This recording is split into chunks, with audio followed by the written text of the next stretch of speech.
Today's video from Life's Deepest Questions continues the series on the 12 characteristics in your spiritual and physical worlds. It is the second of two on transformation. This recording completes the energy group and its 4 characteristics. These elements were introduced in other recordings and ask the following questions. Energy asked, where does your power come from? Time asked, is there life after death? Space asked, what are the 3 types of space that you live in? And the first question, asked by transformation, is, what are the forms that energy changes? Now we will explore transformation's second question, how does energy change to transform mortal humans into immortal beings? The answer is, the alchemical process is how energy makes this transformation. Alchemy is popularly known as how to turn lead into gold. However, on the deeper level, it is considerably more important than that. The symbol for this process is the Magnum Opus. It is also known as the Philosopher's Stone and the squared circle. This icon is a circle within a square inside a triangle that is surrounded by another circle. These geometric figures symbolize the 4 layers of matter of water, earth, air, and fire. Translated from the original Latin, magnum opus means great work. The Merriam-Webster Dictionary defines it as the greatest achievement of an artist or writer. In Hermeticism, the Philosopher's Stone represents the greatest work possible by a human to rescue the soul from the physical world by following the spiritual path to eternal life. In their alchemical experiments, this stone was considered a vital substance used to make a magical elixir that saved the soul and led to immortality. Carl Jung captured the spirit of the magnum opus when he said, "You don't know what to create? Create yourself." This process and its goal are known by many different names and was identified by cultures across the globe thousands of years ago. In Buddhism, Hinduism, and Jainism, it is referred to as nirvana. In Christian traditions, the concepts of the kingdom of God, being born again, and the doctrine of sanctification refer to this same process. Modern ways of describing this spiritual process are the hero's journey and individuation, among others. The hero's journey was made popular by Joseph Campbell in his book, Hero with 1,000 Faces. Jung proposed the process of individuation to travel through the layers of consciousness to make your soul and yourself whole. Now, this is not a one-step process, and it requires effort on your part and patience. Transforming from mortal to immortal is a complicated process. Even though few make it all the way to the final stage, it makes for a more satisfying life to travel partially along the spiritual path than to travel mainly on the mortal road in the physical world. Just as the butterfly symbolizes transformation in general, the life cycle of the butterfly provides an excellent reflection of the process that occurs in the spirit world. There are 6 phases in the butterfly life cycle and its counterpart of spiritual growth. First, there is an egg. Then the egg hatches. This is followed by the caterpillar stage. Next, the caterpillar retreats into a cocoon and then emerges as an adult butterfly.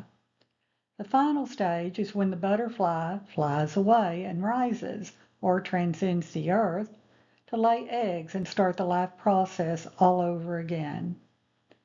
Just as the stages of the butterfly cycle require transforming many times into a new form, a similar thing occurs as you pass through the stages of your major spiritual crisis, and you transform from mortal human to an immortal being. There are 3 significant differences between these 2 paths that lead through very different worlds. These are important to be aware of before proceeding with the transformation process as it appears in the spiritual and physical worlds. First of all, your journey through the spiritual world is more like traveling through a labyrinth than along a straight line such as seen in the mortal world. There is much backtracking in addition to forward movement. Plus, the boundaries and the roads in spiritual growth are not always as distinct as in the physical world. They can be more like traveling through many shades of gray than following a clearly marked road.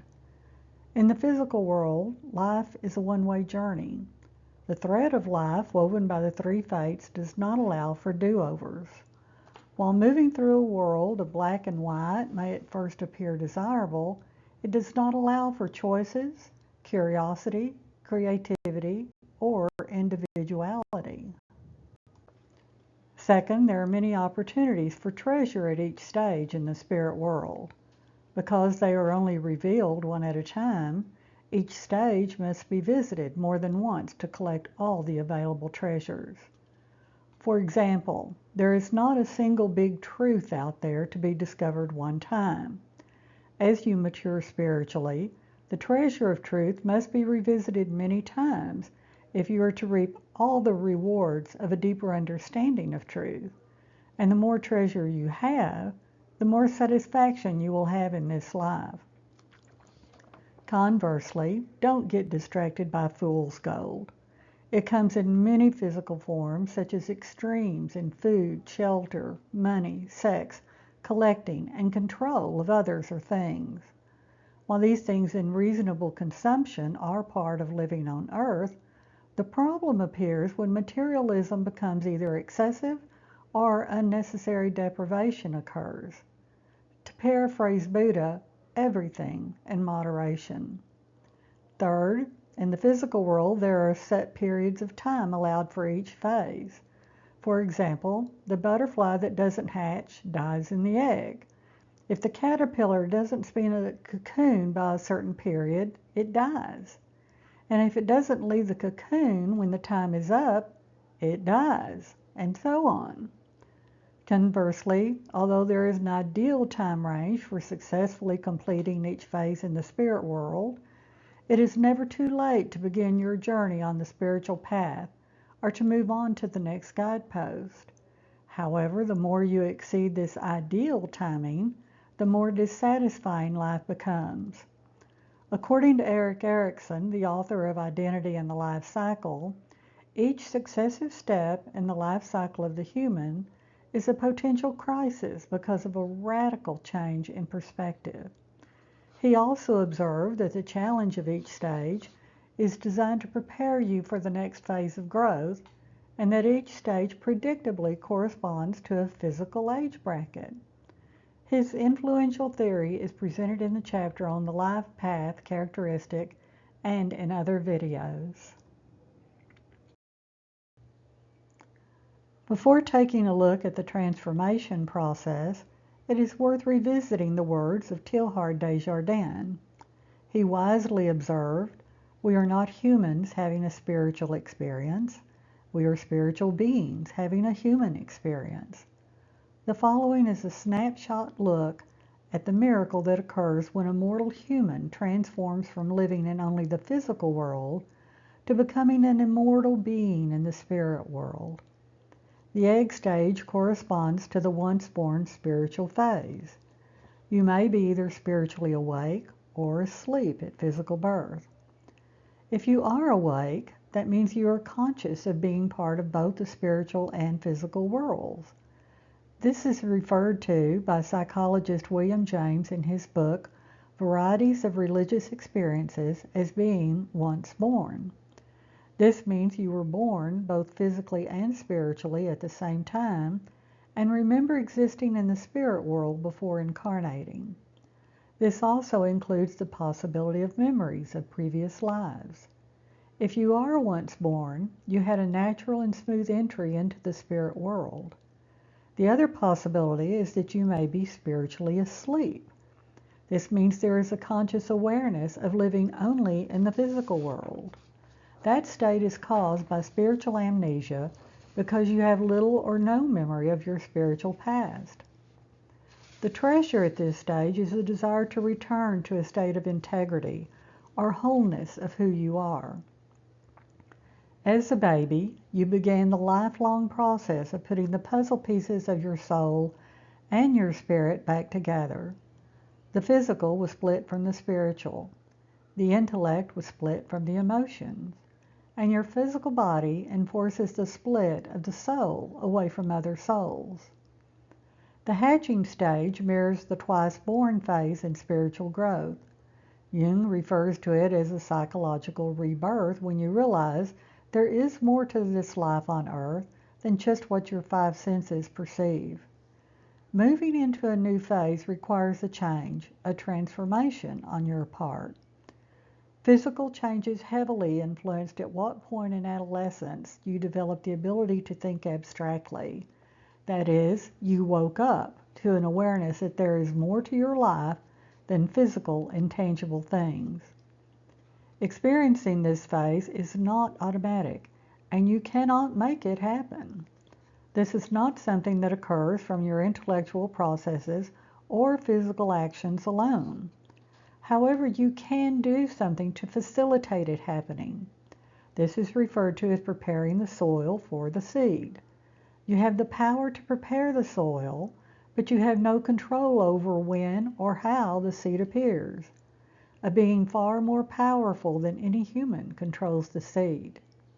For those who succeed in hatching, there are two possible ways to experience this event: sudden and dramatic, or slow and natural. When it occurs, it is an actual, memorable experience, although the slow and natural experience can be quite subtle. If you are once born and already awake, then you will probably have a smooth, gradual, beautiful experience as you move into the next phase of spiritual growth. However, if you are twice born, that means you experience two separate events for your physical birth and your spiritual birth. This type of experience can be sudden, dramatic, and even mystical. An excellent resource containing more details and examples of these two types of birth are in the book titled Conversions, as edited by Kerr and Mulder. The treasure at this step is balance. It is a point in life when you begin the practice of balancing your social and your personal responsibilities. Globally, this period is identified as the rite of passage. It is when you grow out of being a dependent child that is not responsible for anything or anyone. The movement into being a contributing member of society has to be balanced by your responsibilities to yourself and for your own actions. It is your choice to decide what is required to maintain a healthy balance between the two. In the hungry caterpillar stage, you hunger and thirst for spiritual things. You may feel an insatiable appetite that drives you. It is caused by a hole in your soul that cannot be filled by physical things. Only spiritual things like balance, truth, and harmony can satisfy. Seek out information about what is truth, and especially search out more information about who you are at the non-conscious levels. As Socrates said, the unexamined life is not worth living. He believed in this so strongly he chose death over living only in the physical world. The treasure at this stage is truth. As a child, you depended on others to feed you, lead you, and tell you what is true. You were like a sheep who is dependent on a shepherd for everything from food to safety. You were a member of the herd.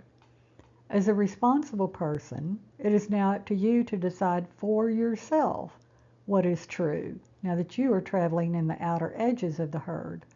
It is up to you to seek out spiritual things. The good news is that you do not have to look for truth by yourself. There is an old Chinese saying, when the student is ready, the teacher will appear. A word of caution now here is necessary. There is a price you pay to travel on the spiritual road. What people forget is that you pay an even higher price if you continue only on the physical road. Life requires you to choose a path. Both roads are tough. To paraphrase the poet Robert Frost, choose the less traveled spiritual road. It makes all the difference. The cocoon stage reflects the marriage portion on your spiritual journey. Your season in the cocoon is a time to explore the unknown, unconscious, and underdeveloped parts of yourself. It is a period of life where there is a union of opposites that is sometimes referred to as a sacred marriage.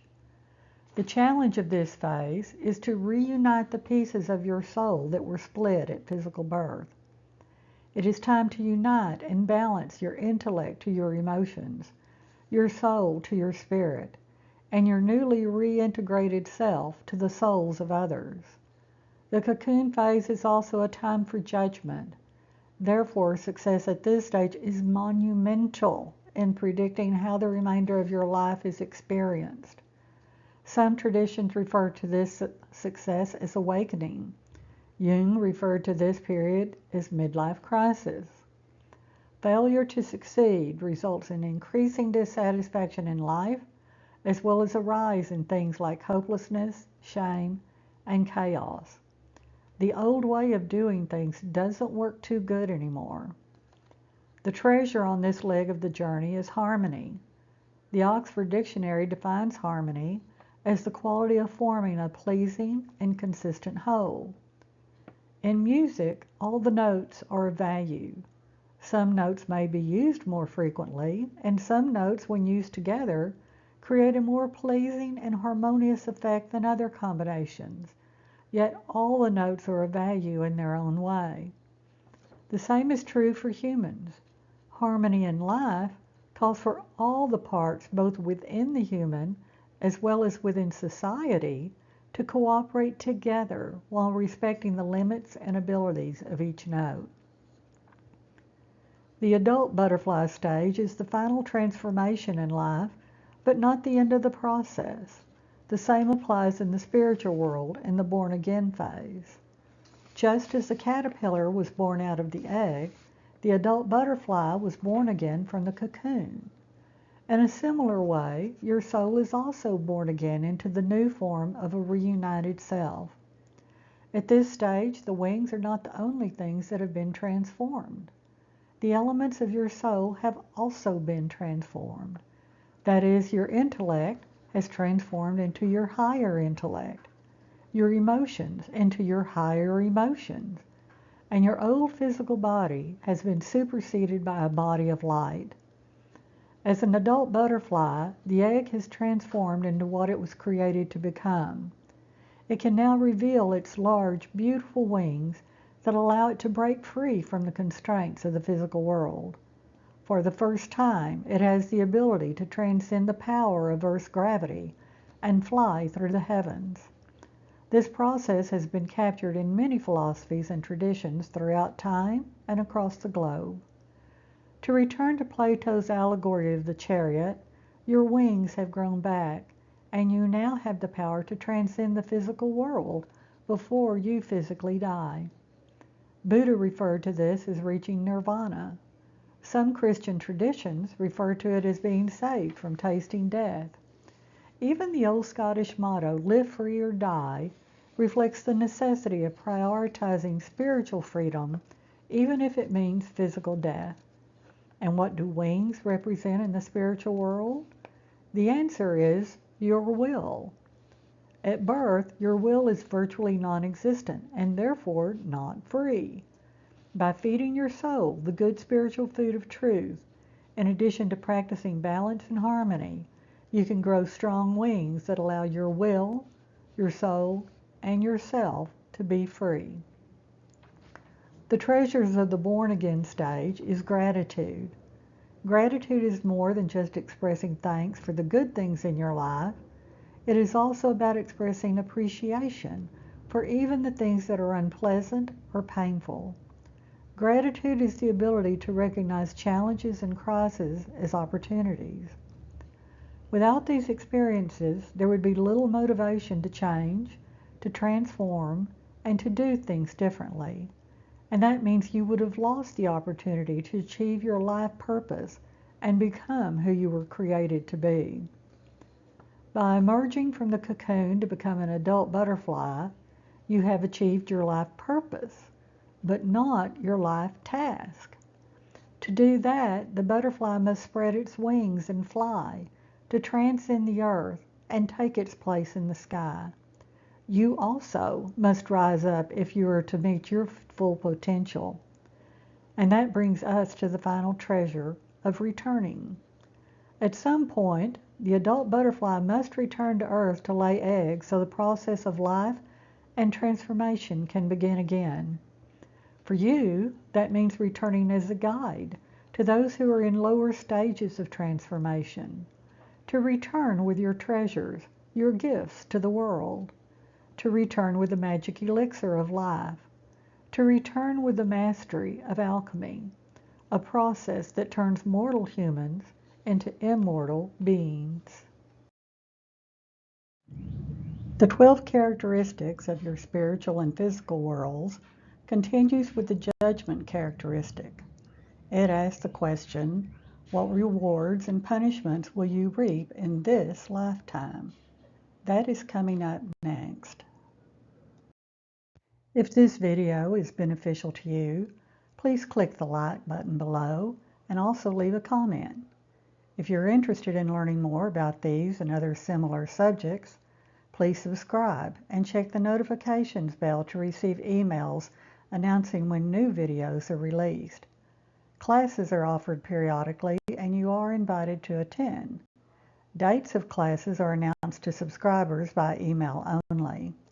Until next time, thank you for joining us at Life's Deepest Questions.